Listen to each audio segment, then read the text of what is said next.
Salut Julo, la dernière fois qu'on s'est vu, c'était donc à Carole où tu avais battu le record de la piste. Notre première question, elle sera un petit peu différente. C'est ta fille, comment elle va? Ma fille va super bien. Bon, j'ai un peu de cerne, ça fait 3 jours que je dors pas très bien, mais non, elle va super bien. Elle nous tient chaud parce qu'elle a beaucoup d'énergie et je suis un papa heureux. Elle t'occupe bien, on imagine. Est-ce qu'elle t'aide aussi à relativiser en septembre dernier, par exemple, quand tu te blesses et que tu es obligé de voir le titre s'envoler un peu quelque part? Est-ce que avoir une famille, ça peut aider un peu à ce niveau-là? Ouais, ça m'a changé beaucoup de choses. Comme tu l'as dit, relativiser, c'est le bon mot. J'ai été plusieurs fois blessé dans ma carrière, plusieurs fois gravement d'ailleurs. Et c'est vrai que je relativise parce que j'ai beaucoup de chance de faire ce que je fais. J'ai une vie à côté aussi que je construis avec ma famille, et mes projets futurs et actuels. Et voilà, je fais ce que j'aime à 100%, à fond, tout le temps.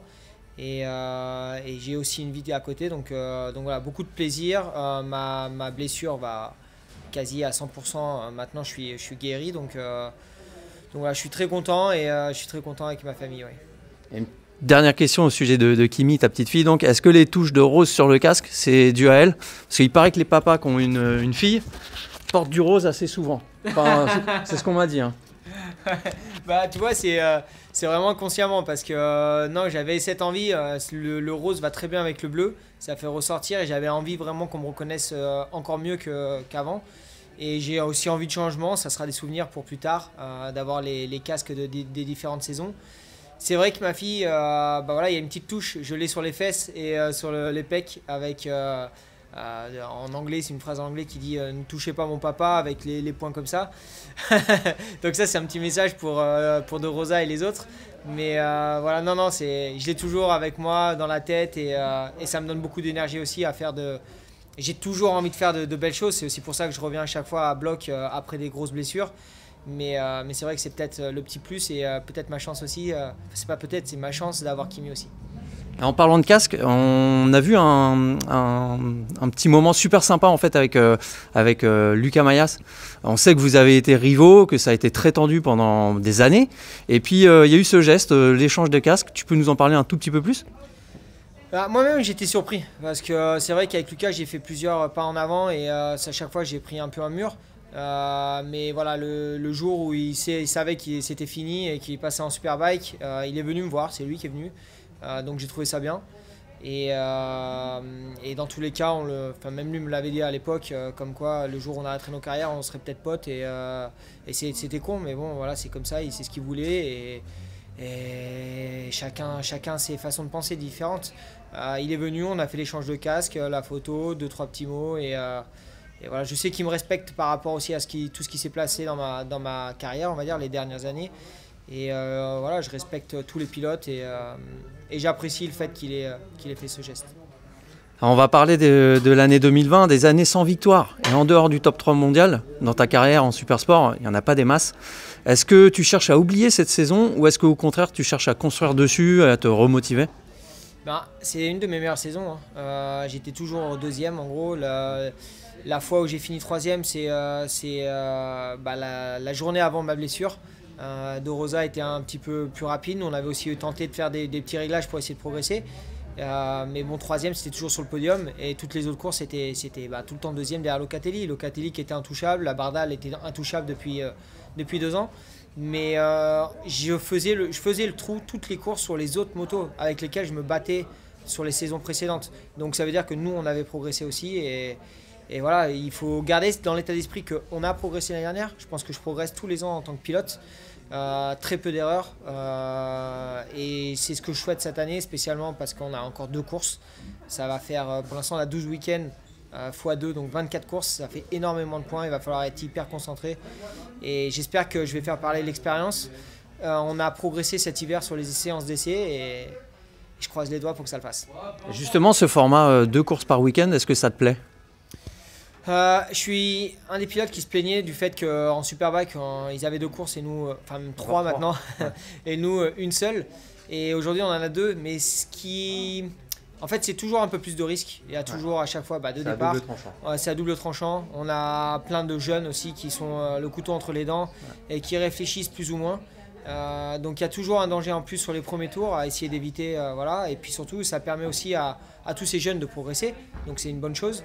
Et ça leur donne une possibilité, comme moi je l'ai fait dans le passé en Superbike, d'attaquer sur une course et d'être un peu plus conservateur sur une autre. Donc il y a toujours un peu plus d'agressivité sur l'une ou l'autre de la part des concurrents. Et c'est un danger qu'il faut arriver à gérer. Okay. Tu as dit que l'an dernier, tu t'étais peut-être un peu fatigué pendant les confinements, tu t'étais beaucoup entraîné. Cet hiver, tu t'es entraîné avec le champion du monde, Alaphilippe. C'est ta manière à toi de calmer le jeu un peu? Alors, je vais expliquer mon hiver. Ça a été très simple. Il y a eu la blessure de septembre dernier. J'ai mis beaucoup de temps à m'en remettre, plus long que ce que je l'imaginais. J'ai commencé à reprendre l'entraînement intensivement, on va dire, à partir de la fin janvier, ce qui était tard. Il m'en enlevé encore 2 vis début janvier. Donc voilà, j'étais un petit peu... c'était un peu long pour moi, le début...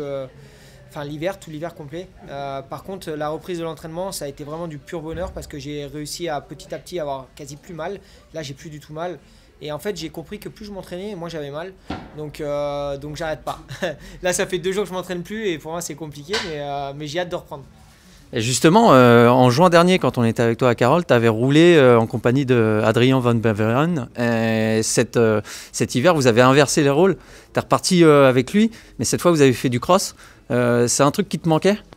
Ouais, bah, j'ai plein d'amis qui sont dans diverses disciplines. Et Alaphilippe, c'est un ami. Il est originaire aussi de Montluçon, comme moi. Et voilà, c'est bien de s'entraîner avec des pros. Et puis la même chose avec Van Beveren. C'est un ami et on fait des sorties vélo ensemble.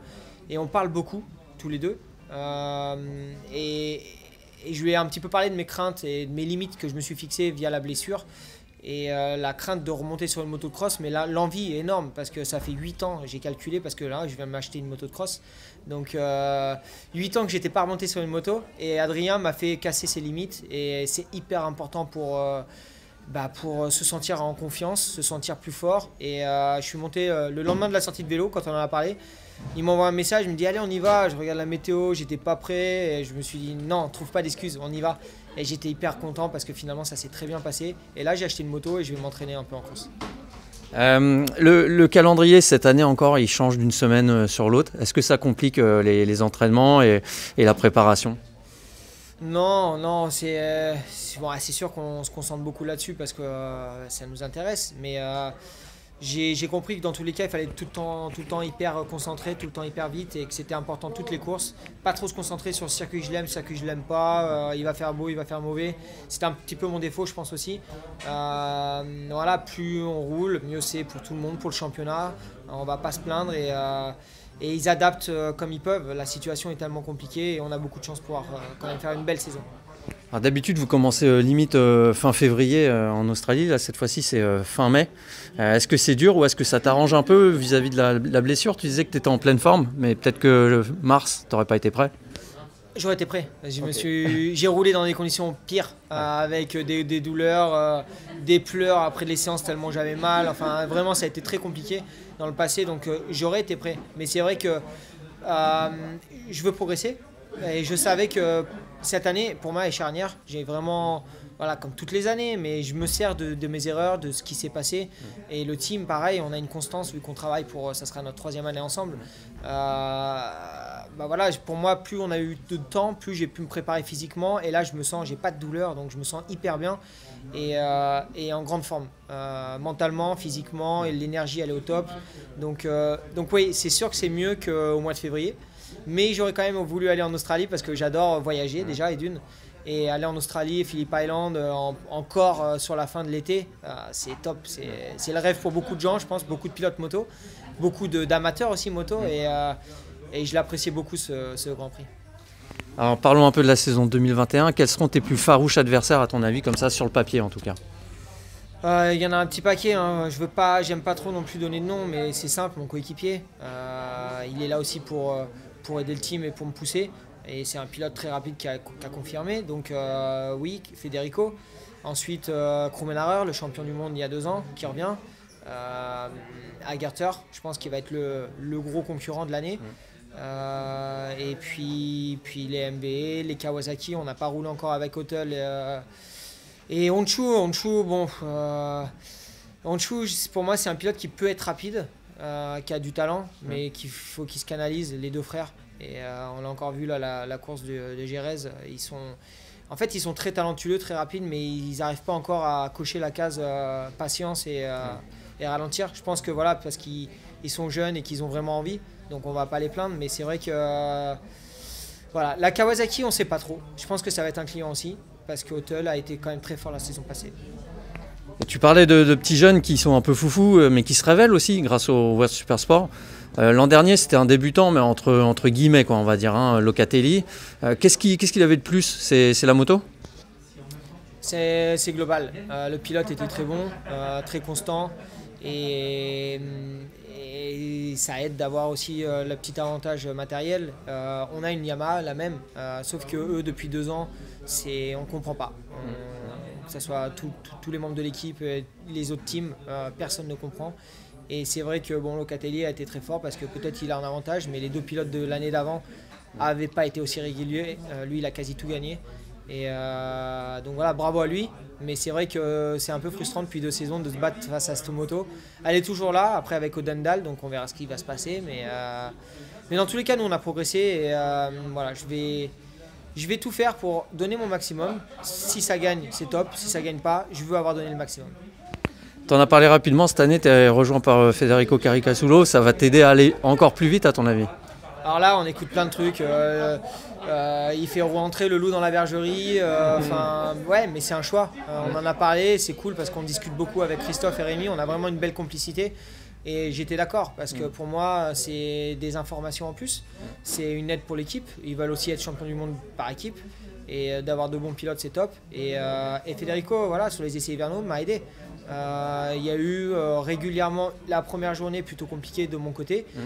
Pour plein de raisons, parce qu'aussi on est parti sur les réglages de l'an passé et finalement on s'est rendu compte que les réglages de la direction dans laquelle allait Federico pouvaient aussi m'aider et pour moi on a progressé par rapport à l'an passé, par rapport aussi à l'arrivée de Federico. Donc oui, il va être très rapide, oui ça va être compliqué, mais c'est la vie. Dans tous les cas, il aurait été sur une moto et ça aurait été mon concurrent, donc qu'il soit dans le team ou pas, je m'en fous.